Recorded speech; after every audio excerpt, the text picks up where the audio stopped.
Hi everyone, welcome to the next video in this mushroom toadstool series from Daydreams by Hanna Karlzon using Polychromos pencils. Now we have these three here to do today. Now yesterday I was going on about how I was going to do a different colour down at the bottom for mushrooms, but I was going to look them up and see what I could do. Well, I looked up what these mushrooms, let's just push them into the middle slightly. Oops. Sorry, wibble wobble. I'll come out a tad because if I move the book, they'll disappear off the top of the page. Look these up. Now these gaps here, these are real mushrooms, look like this, and these bits here are dips in the mushroom. So we're going to try and do that. So I'm starting with this pencil that I've grabbed, which is the Warm Grey 3. Oops, and I'm going to colour the whole of it in a light layer of this to start with. This is just an easy beginning. And then we're going to see how successfully we can make these spaces look like they're dipped in. Okay, so we'll have a go. So this isn't going to look brightly coloured, which is what I said I was going to do. Because I'm going to do it sort of similarly to how the one I saw, but I can't remember now whether it was grey or brown or what. And I'm going to struggle with these bits where there's a line here. We'll have a go. We'll see, because surely if it's dipped in, I don't know. Anyway, I'll do what I can and we'll see how it goes. So just a quick layer. I just heard the weirdest noise. Oh well, I'm not going to worry about it. Now, colour. I am going to use a sort of brownish colour. I'm wanting the nougat. Here it is. We're just going to start at the top here, and what we're going to do is we're just going to fill in this shape like that. We're going to do that on all of them. Simple start. So we've got thunderstorms on forecast for today. Sort of weather warning of storms and flooding and all sorts of things, which is very weird. Because although we've got a weather warning of thunderstorms, there is very low chance of actual rain. I'm wondering whether it's just going to be thunder and lightning and no rain, which can happen. Overnight it was like there could be rain, hail, all sorts of things, but nothing significant happened except a very loud car alarm going off. So, I'm not sure. But I put my washing outside on the airer so I can carry it back in. I needed to get out of the kitchen because we had a well, I suppose you'd call him a workman come in to do a quote for some work, so we needed to be able to get to the area of the kitchen where I normally put the airer in front of the boiler cupboard, and he needed to look at the boiler. So we'll see whether I need to bring it in at lunchtime or not. I think my son's going to have to take a Mac to his driving lesson just in case, but he won't mind taking a bag with the drink of water and that in it. So at the moment this isn't looking particularly 3D. You would have observed I wasn't expecting it to yet, but I'm just getting some colour down, and then our next step will be to make them look more three-dimensional. Yeah, I was looking at various colours. I saw these mushrooms pictured. I went onto my search engine and looked them up. And they had, maybe they're a bit like this one. Over here, you can just about see it. And the gill bit underneath was orange, which was nice. And the cap bit was blue. And I was like, does that even match? I mean, it's nature, it doesn't match. But, you know, I didn't know whether if I did that, it would just look like I'd done it wrong, even though I was copying something. But it's not always easy to tell whether the photos you're looking at on your search engine are actual photographs of proper toadstools and mushrooms, or whether they are photoshopped or even AI. I can usually tell an AI picture, but whether they're photoshopped to change the colour. So it's with a filter or whatever it might be. So it's a little bit tricky sometimes to know what you're doing. So it doesn't matter if you see a picture that you like and you want to copy. What does it matter if it's real or not? It doesn't. But I wanted to look for real. I'm just going to sharpen this pencil. So I think the best thing, if you want to you want to make sure that you've got a proper item, whether that be a fish, a bird, a flower, whatever it is, go to a website of a company or charity that would definitely be correct. For example, if you want birds, go to, in the UK, I will go to the RSPB, which is the Royal Society for the Protection of Birds. So their website would have proper birds. And if I wanted plants or flowers, I would go to, say, the British Horticultural Society. I mean, this is just UK sites, but I'm sure that other countries have their own equivalent. I don't know what the equivalent for mushrooms is. I've got no idea. But I'm sure there is something. So go to a relevant, trusted source that would have photographs of actual real things if you want to emulate a real item. Now, obviously, if you just want something imaginative and fun, then it doesn't matter one little bit. But it just depends what you're after. Now this colour in these gaps is already a little bit darker than what I saw on my search engine, but I'm going to make them darker still. So it's not going to necessarily look exactly the right colour, but I don't mind. I just want it to look a little bit like it, so I'm quite fine with that. If you want it to be the exact colour, then you'll have to look it up yourself and try and match it. But I also figure that when the person took the photograph, they might have had some sort of colour filter on. It might have been dark, light, sunny, dull, whatever. So the colour might not be exactly as it would look if you went and saw it in real life. But also your monitor colour will be slightly different to real and all that sort of thing. So it's just worth not getting too worried about the exact colour, I always think. There we go. There's our last one.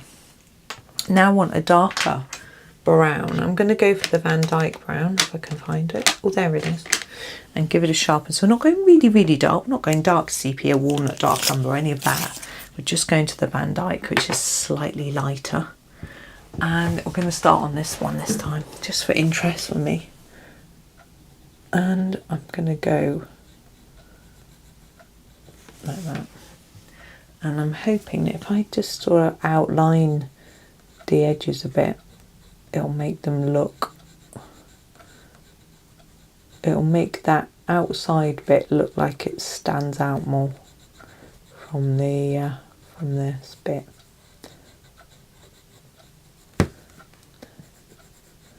We'll see whether that works.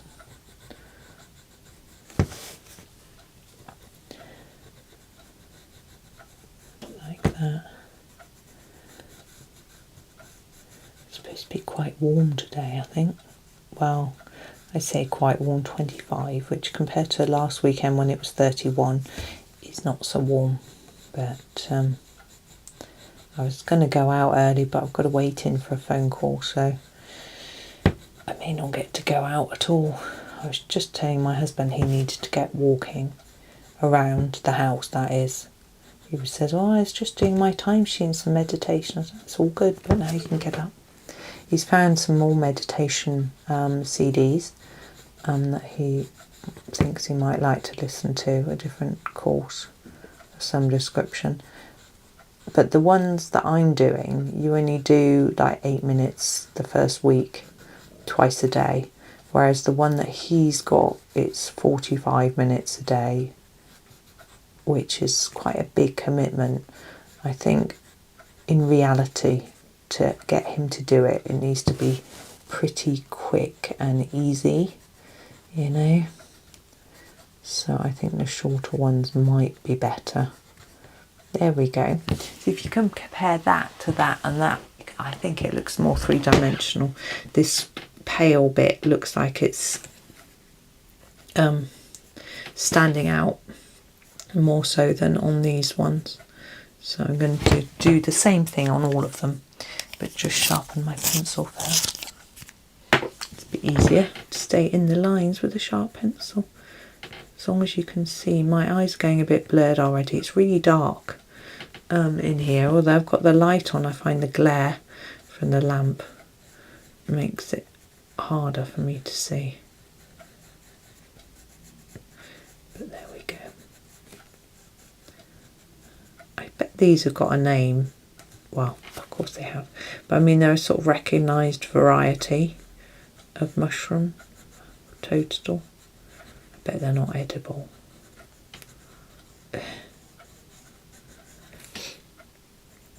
Yeah, I've never seen ones like this in a selection supermarket. I would never forage myself. I would never trust myself to know what I was doing. But I know some people do. My sister's husband does sometimes. He was taught by his grandmother. He knows what to do, but I don't know. I'd rather just go for a supermarket one and know that it's safe. And our supermarket sells the regular white mushrooms, they just call them. They're okay. They sell portobello and portobellini, which are just a smaller portobello, I think. Chestnut, they're quite nice. They sell oyster, which I'm not a fan of really. And they do a sort of wild mushroom selection, which again, I bought once and I found weirdly they didn't seem to have much flavour, which was rather disappointing considering the price. So I was disappointed in those. So I didn't get those again. But I do like mushrooms. We have them a lot. We have I chuck them in stir fries, and if I do roasted veg, I chop them and stick them in if I'm doing a sort of cubed roasted veg batch, you know. But I also like them roasted whole, so just brush with oil and throw them in the oven, especially if they caramelise a little bit, really nice. And I like them fried on toast. I used to make them, so you would fry them with some garlic and onion, which I can't eat anymore. And then once they were close to being done, you would sprinkle some flour over them and then add milk to make a sauce, and serve them on toast with lots of black pepper. We also make a mushroom thing, as we call it. It's a great name, isn't it? Where we cook some sweet potato in cubes and then slices of mushroom. Then we add borlotti beans and peas in a tomato sauce made of tomato puree and stock cubes, things like that. Right, I'm going to try something a little bit different with the stem. Or am I? Yeah, let's use this brown to do a bit of the dark area.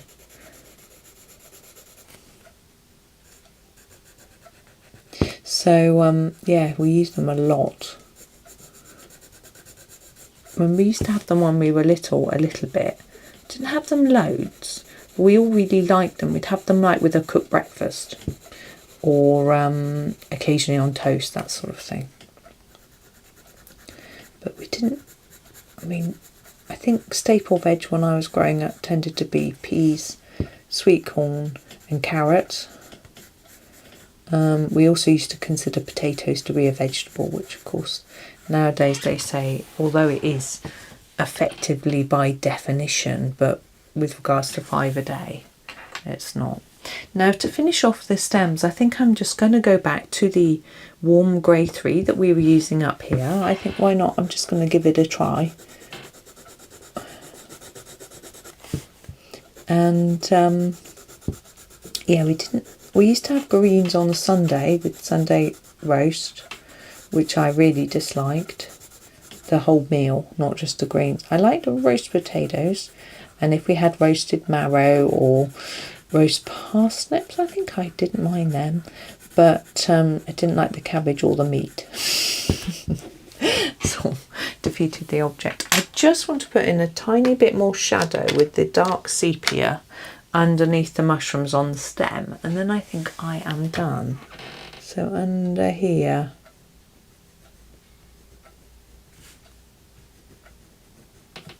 and there, like that.